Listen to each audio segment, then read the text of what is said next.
jërëjëf mbokk internet yi doon safoo di seetaan site bi di wasaare ni lañ leen ko waxee ñu ngi fii la ci Castor ñu ngi toog ak kenn koo xamante ni tamit responsable la ci li nga xamante ni moom moo xew file dañu koy bàyyi rek mu nuyoog mbokk internet yi nga xam ne ñooy seetaan site bi di wasaare bu ko defee ñu daal di xoos dugg si waxtaan bi kilifa gi ñu ngi lay nuyu. ñu ngi leen di fay waa wasaare ñu ngi leen di sant di leen gërëm ci seet si bi ngeen ñu seet si à travers vous di nuyu seen auditeurs ak téléspectateurs yëpp di ñaan yàlla lépp luñ fi wax yàlla na am njëriñ lu ci jubadi ngeen baal ñu ko te xam ne suñu matadi la jërë ngeen jëf. man Birama Sall laa tudd ci responsable collectif des impactés de Front de Terre laa bokk. Birama tey ñu seet si la ngir jafe-jafe yi nga xamante ni jamono yi ñu ngi nanga koy dund fii si nga xamante ni moo di seen bërëb bu liggéeyukaay ndax mën nga ñu ñëwal ci ay mbir yi rek naka la demee ci ay leeral. alors ci buñ ko mënee résumer on va partir de novembre bi ñu yeewee un certain 15 novembre ñu yeewu immédiatement on voit que toute la voie est barrée sur 450 mètres de la Brioche Dorée à Collège Notre-Dame du Liban donc on s'est posé des questions lan moo xew pour ñun c'était un petit chantier tellement qu'il n'y avait pas de communication au début donc bi ñu commencé liggéey ñun on s'est rapproché d'eux pour laaj leen qu'est-ce qui va se passer ici ils nous ont fait voir que voilà c'est un grand projet de cette envergure et que ñoom dañuy reprendre tout le réseau bi jaar ci suuf fii parce que tout le réseau de Dakar est centralisé ici en fait autant téléphonie voirie que eau pluviale yëpp fii la jaar donc ils vont reprendre tout ça et notamment après def un pont pour régler le problème des embouteillages donc on leur a dit maintenant comment ça se passe parce que un projet comme ça boo leen koy def normalement am na étude d'impact am na étude de effectivement il y a eu ces études là mais ce qu'ils nous font c'est que études yi li mu génnee mooy il y a 2 maisons ici sur toute la longueur et dans les 2 sens yu ñu considéré comme des impactés directs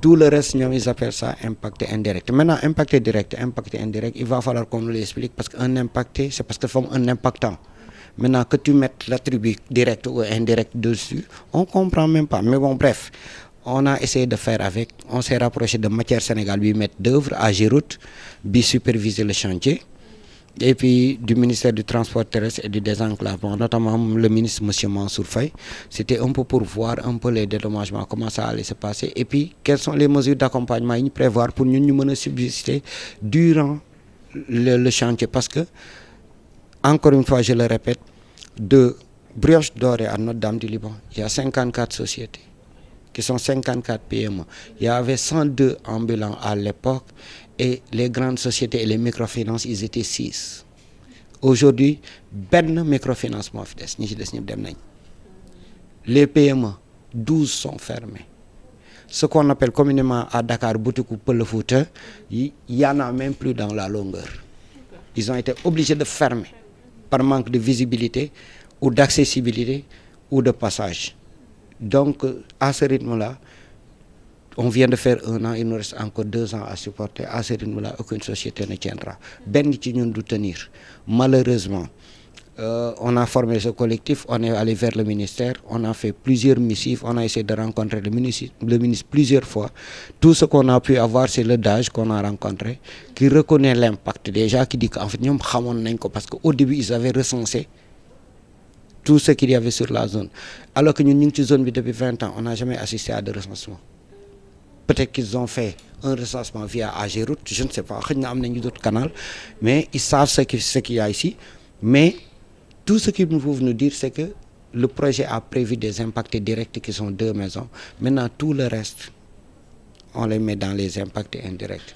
le DAGE nous avait promis en fait depuis 6 mois que le ministre allait nous revenir on est à 9 correspondances mais le plus grave dans tout ça on est à cheval entre 2 communes commune de Dieuppeul-Derklé et la commune de Grand Yoff ñuy ñëw fii di fayeeku patente di fayeeku jiitu ça fait 8 mois qu'on essaie de rentrer en contact avec les 2 maires là rien à faire et pourtant bi fi Mansour Faye di ñëw la semaine dernière monsieur Mansour Faye il y a 2 semaines ñoom dañ ko escorter en visite de chantier donc on ne sait pas si nous on fait pas partie de la commune ou qu'est-ce qui se passe quel est le problème c'est-à-dire il faut que ñu wax ñu ndax dañu war a tëj jóge fii ou alors dañ fi war a toog ñu waxtaanee lii parce que il faut qu'on en parle pendant que l'État il y a paradoxe pendant que l'État est en train de faire la promotion de l'emploi des jeunes qu'est-ce que le ministère du transport et je dis le ministère du transport je parle pas de Matière ni d'AGEROUTE c'est le ministère du transport qui est en train de fermer les entreprises yi am fii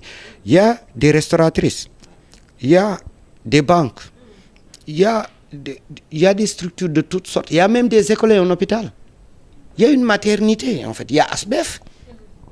En plus de l'ASBEF, il y a un cabinet médical. Mais tous sont en train de trouver des palliatifs parce que simplement, kenn amatul accès ci bureau yi. Plus personne ne peut travailler. Et ça depuis 1 an et encore on tire vers 3 ans. Donc si ça continue, fan lañ jëm. Ndax ki nga xamante ni moo di Mansour Faye bi mu ñëwee jot na toog ak yéen seen xalaat yéen waxtaan wala.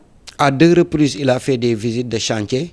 Mais la meilleure façon de communiquer avec nous, bu mu trouver moom, c'est sa façon de communiquer. C'est de mettre des barrières entre ñun ak moom. Des barrières, et waxuma barrières ay nit, des barrières physiques. Da ngeen ñëw là, mais les barrières physiques étaient là. Donc mënoo accéder ci Mansour Faye encore que duñ la ko sax may quoi.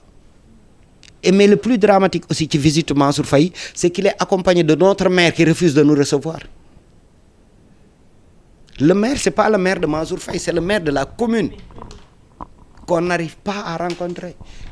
Ils font pas suite de nos correspondances. Donc ça dit qu'ils répondent par le mutisme. La meilleure manière de dire à une personne tais-toi, c'est de le regarder et de ne pas répondre. Mais ñun duñu ay xale ba nekk ñu ñuy tontu par le mutisme. Il faut qu'ils répondent ou par ça ou par le lait. C'est simple.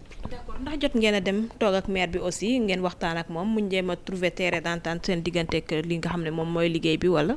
Man personnellement yóbbantewuñu joxuñu ko kenn, on était 3 responsables yu dem jël courrier, des courriers officiels du collectif yóbbu ko au niveau de la mairie de Dieuppeul et de Grand Yoff parce que encore une fois fii on est à cheval entre les 2 mairies. Les conseillers qu'on a trouvés sur place nous ont dit textuellement et c'est leur propos qu'on ne peut pas recevoir les courriers. Bu ngeen amee courrier bu ngeen jox yóbbu leen ko ministère. Donc les maires savent dire qu'ils ne peuvent pas intervenir dans cette histoire. Personnellement, j'ai rencontré Cheikh Gueye. Parce que c'est notre voisin, on en a parlé, il me dit carrément, c'est un projet qui dépasse la mairie. Donc nous, on ne peut pas intervenir dedans. Et je pense que c'est très clair. Donc, ministère bi moo ci des, après peut-être passer à la hiérarchie, Premier ministre, Président de la République, mais on n'en est pas encore là. Parce qu'un problème comme ça doit être réglé au niveau ministériel. Waru ko dépasser quoi. Moi, je ne suis pas de ceux qui disent, j'interpelle le Président de la République. Non, je ne l'interpelle pas. J'ai ni besoin de le voir ni de lui parler. Il faut juste que M. Mansour Faye sache qu'il est en train de faire chavirer des boîtes qu'il n'avait pas conçues. Il n'a jamais cotisé bi ñuy concevoir société yi nekk fii. Donc il ne faut pas qu'il les ferme.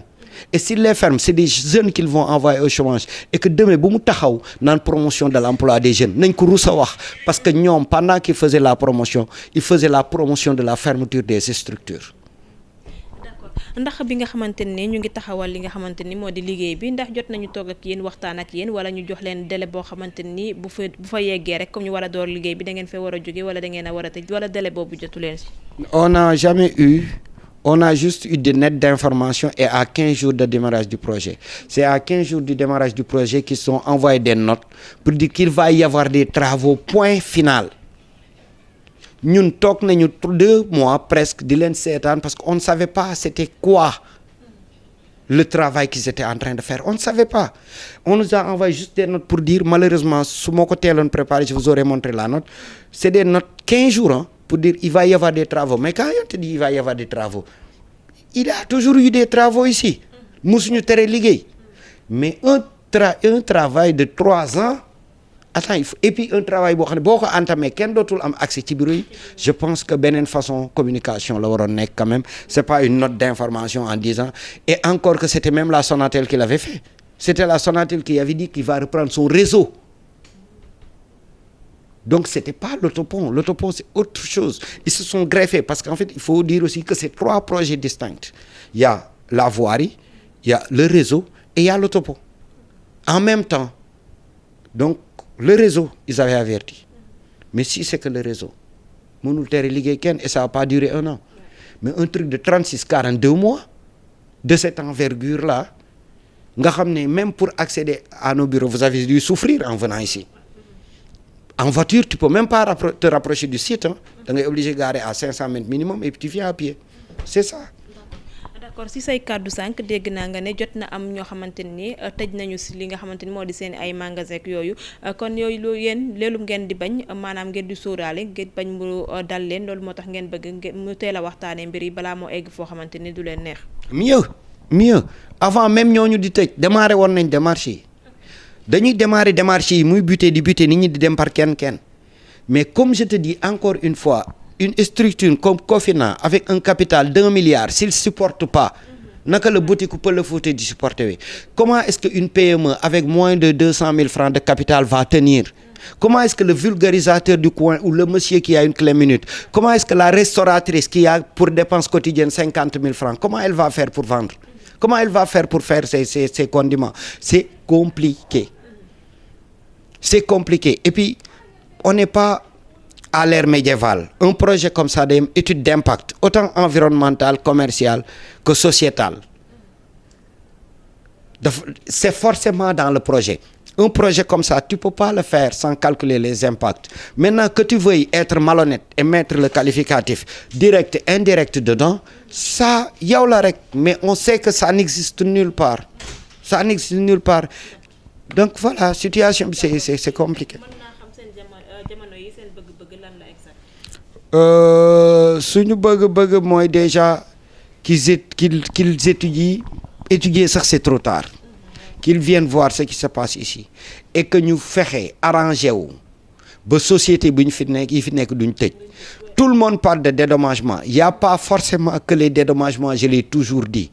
D'abord, les dédommagements, c'est important, mais les mesures d'accompagnement sont 4 fois plus importantes que les dédommagements. S'ils s'amusent ba structures yi na tëj nekk fii dans cette zone tëj, ça va être calamiteux parce que c'est des structures qui ont 20 ans, qui ont 30 ans, pour certains qui ont 15 ans pour d'autres. Donc il faut que ñu waxtaanee lii ñu régler ko sinon ça va être dramatique. Et j'anticipe un peu sur ta prochaine question mooy lan la ñuy def. Je vous informe aujourd'hui que ubbi nañ un volet juridique et ils le savent parce qu'ils ont été assignés. On est passé sur les plateaux de télé plusieurs fois. On a fait un point de presse hier, on continue aujourd'hui avec vous. La prochaine étape va être un suivi juridique strictement. Su fekkee conciliation am na moo ñu gënal su conciliation amul on va devoir aller dans les juridictions supérieures parce que nag ñun on n'est pas des va-t-en-guerre hein. Je vais jamais jël xeer wala sol ay bien que je suis habillé en rouge mais du tax ma takk ay affaire taxaw fii di marche du ma ko def ñun ay kilifa lañ tamit suñu bëggee ñu dem ci beneen étape dinañ dem ci beneen étape mais du étape bu sànni xeer du étape bu guerre du étape bu grève. Ça va être l'étape juridique directement et ça ils le savent et nag sérieusement je dis même pas ça va être c'est déjà parce que commencé nañ ko. D'accord ñu ngi lay jaajëfal bu baax a baax kàddu gu mujj gi lan lay doon. kàddu gu mujj gi su ma ko mënee wax mooy yéen d'abord merci. Ensuite ñuy remercier tout le peuple sénégalais bi suivre cette affaire avec stupéfaction parce que nag depuis démb toute la presse s'est mobilisée pour ça. te lu jar a wax la parce que 54 sociétés c'est pas une petite affaire 102 ambulances c'est pas une petite affaire parce que aujourd'hui su booy yi suñ seetaanee ba dàq booy yi fii booy ci gaal gi lañ jëm et ça va être dommage. D'ailleurs am na ko wax démb ci point de presse bi ne moom da doon jël gaal gi nit ñi wax ba téye ko fi ñu lii fekk ko fi lii nag c'est une bonne chose, c'est une œuvre salutaire. Mais œuvre salutaire bu enterrer benn pont bu enterrer 54 sociétés c'est minimum un millier de personnes au chômage su ko leen ko autopont bi jaaralee acca mais trouver des mesures d'accompagnement accompagner les sociétés yi fi ne ñu subsister ñu defar seen pont lépp xaj na ci mais lépp dañ koy waxtaanee. Il faut que l'État du Sénégal et là je parle plus de monsieur Faye. Je parle de l'État du Sénégal. Il faut que l'État du Sénégal arrête de bàyyi les foyers de tension ñuy attiser. Gis nga fourneau boo ko tegee ci ngelaw li boo ko fa ëppee dina boy boo ko ëppul dina boy. Lii nag buñ ko boyalee du jur jàmm wala bu koy jur ñoom la koy jural ñun duñ ko jural ah parce que ñun dañuy njaboot. Donc jërë ngeen jëf yàlla na yàlla toftal ci jàmm. te bu fekkee am na lenn ci suñuy kàddu lu ñuy dégg yàlla nañ ko déggee xel te bañ ñu dégloo xol te xam ne ñun fi ñu toll lañ waxee waaye ñoom war nañ mën a jël hauteur te xam ne ñoo leen faloon ñoom ñu jëf ci ni ñu toll ñoom jërë ngeen jëf.